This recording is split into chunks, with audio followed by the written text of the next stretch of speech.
এই যে আপনারা ভারতবর্ষে নরেন্দ্র মোদীকে চোর বলেন, চৌকিদার চোর হ্যাঁ, ভোট চোর, গদি চোর, নরেন্দ্র মোদীর মা তুলে, বাবা তুলে, পরিবার তুলে কুরুচিকর মন্তব্য করেন, চীনে কেউ এটা করতে পারবে শি জিনপিং এর বিরুদ্ধে?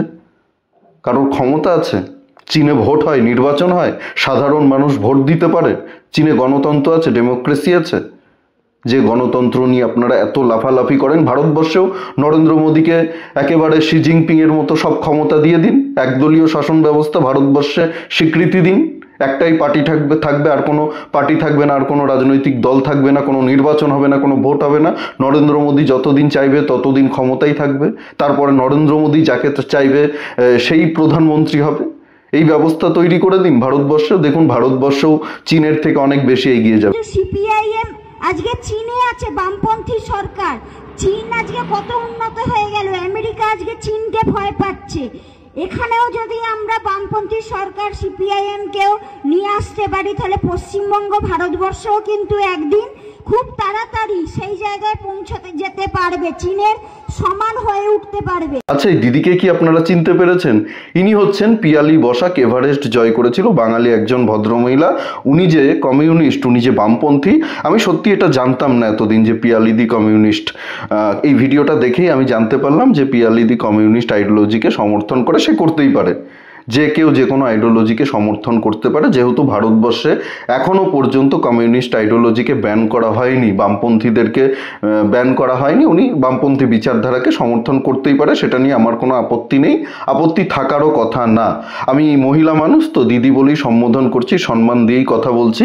তো দিদি বলছে চীনে যেহেতু কমিউনিস্ট পার্টি রয়েছে ক্ষমতায়, তাই নাকি চীন এত উন্নতি করতে পেরেছে। আজকে চীনকে দেখে নাকি আমেরিকাও ভয় পায়, তার কারণ চীনে কমিউনিস্ট পার্টি রয়েছে। পশ্চিমবঙ্গেও যদি কমিউনিস্ট পার্টি ক্ষমতায় আসে, বা ভারতবর্ষে যদি কমিউনিস্ট পার্টি ক্ষমতায় আসে, তাহলে ভারতও নাকি শক্তিশালী হয়ে যাবে, সুপার পাওয়ার হয়ে যাবে, চীনকেও পেছনে ফেলে দেবে। তো দিদির কাছে আমার প্রশ্ন, পশ্চিমবঙ্গে তো 34 বছর কমিউনিস্ট পার্টি ক্ষমতায় ছিল, তাহলে আপনারা কি করেছেন 34 বছর? কেন মানুষ আপনাদেরকে ছুঁড়ে ফেলে দিল ক্ষমতা থেকে? আজকে আপনাদের এমন অবস্থা করেছে মানুষ যে আপনারা একেবারে শূন্যতে পৌঁছে গেছেন। আপনাদের বিধানসভায় একজন সদস্য নেই, আপনাদের একজন বিধায়ক নেই এই রাজ্যে, যেই রাজ্যে আপনারা 34 বছর ধরে ক্ষমতায় ছিলেন। ত্রিপুরা থেকেও আপনাদেরকে মানুষ ঘাড় ধাক্কা দিয়ে বের করেছে। ভারতবর্ষে কোনো রাজ্যেই, কেরল ছাড়া কোনো রাজ্যেই আজকে বামেদের কোনো অস্তিত্ব নেই। এই যে বিহারে বিধানসভা নির্বাচন হলো, সেখানে বামেদের অবস্থা কি? কটা আসন পেয়েছে বামেরা? পশ্চিমবঙ্গের কটা রাজ্যে ক্ষমতায় থাকা তো দূরের কথা, প্রধান বিরোধী দলের আসনে রয়েছে আজকে বামেরা। আজকে এশিয়ার মধ্যে চীন একটা শক্তিশালী রাষ্ট্র, এটা অস্বীকার করার কোনো জায়গা নেই, আমি অস্বীকার করছিও না। কিন্তু কমিউনিস্ট পার্টি ক্ষমতায় আছে বলে চীন এত শক্তিশালী হয়েছে এমনটা তো মোটেও নয়। চীনে তো একদলীয় শাসনতন্ত্র চলে, চীনে তো বিরোধী কোনো রাজনৈতিক দলই নেই। আপনি যে ভাষণ পশ্চিমবঙ্গে দাঁড়িয়ে দিচ্ছেন, চীনে কেউ এই ভাষণ দিতে পারবে শি জিনপিং এর বিরুদ্ধে, কমিউনিস্ট পার্টির বিরুদ্ধে? চীনে চায়ের দোকানে রাজনীতি নিয়ে আলোচনা হয়? চীনের কোনো নাগরিক কি প্রকাশ্যে তাদের সরকারের সমালোচনা করতে পারবে, শি জিনপিং এর সমালোচনা করতে পারবে, বিরোধিতা করতে পারবে? এই যে আপনারা ভারতবর্ষে নরেন্দ্র মোদীকে চোর বলেন, চৌকিদার চোর হ্যাঁ, ভোট চোর, গদি চোর, নরেন্দ্র মোদীর মা তুলে, বাবা তুলে, পরিবার তুলে কুরুচিকর মন্তব্য করেন, চীনে কেউ এটা করতে পারবে শি জিনপিং এর বিরুদ্ধে? কারোর ক্ষমতা আছে? চীনে ভোট হয়, নির্বাচন হয়, সাধারণ মানুষ ভোট দিতে পারে। চীনে গণতন্ত্র আছে, ডেমোক্রেসি আছে। যে গণতন্ত্র নিয়ে আপনারা এত লাফালাফি করেন, ভারতবর্ষেও নরেন্দ্র মোদীকে একেবারে শি জিনপিং এর মতো সব ক্ষমতা দিয়ে দিন, একদলীয় শাসন ব্যবস্থা ভারতবর্ষে স্বীকৃতি দিন, একটাই পার্টি থাকবে আর কোনো পার্টি থাকবে না, আর কোনো রাজনৈতিক দল থাকবে না, কোনো নির্বাচন হবে না, কোনো ভোট হবে না। নরেন্দ্র মোদী যতদিন চাইবে ততদিন ক্ষমতাই থাকবে, তারপরে নরেন্দ্র মোদী যাকে চাইবে সেই প্রধানমন্ত্রী হবে। এই ব্যবস্থা তৈরি করে দিন ভারতবর্ষে, দেখুন ভারতবর্ষও চীনের থেকে অনেক বেশি এগিয়ে যাবে। কোনো ভোট থাকবে না, কোনো নির্বাচন থাকবে না, কোনো কাদা ছুড়াছুড়ি থাকবে না, সরকার স্বাধীনভাবে কাজ করতে পারবে।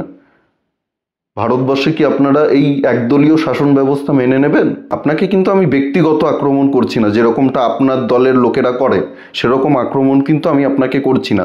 আপনি এভারেস্ট জয় করেছেন, আপনি বাঙালি মহিলা, আপনাকে আমি সম্মান করি সেই জায়গা থেকে।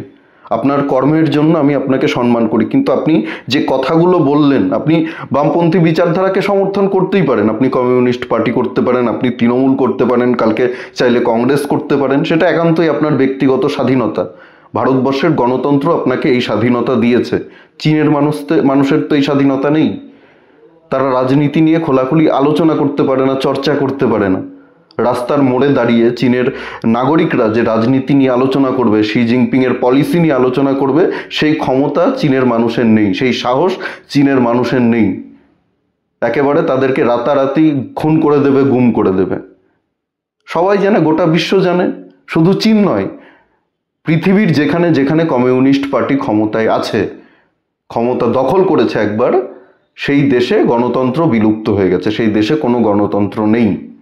তাই আপনাকে অনুরোধ করব, আপনি রাজনীতি করুন, আপনি আপনার পছন্দের দলকে সমর্থন করুন, কোনো অসুবিধা নেই, কিন্তু দয়া করে মানুষের সামনে এই ধরনের কথাবার্তা বলবেন না। এগুলো শুনলে মানুষ হাসে আপনাদের উপরে।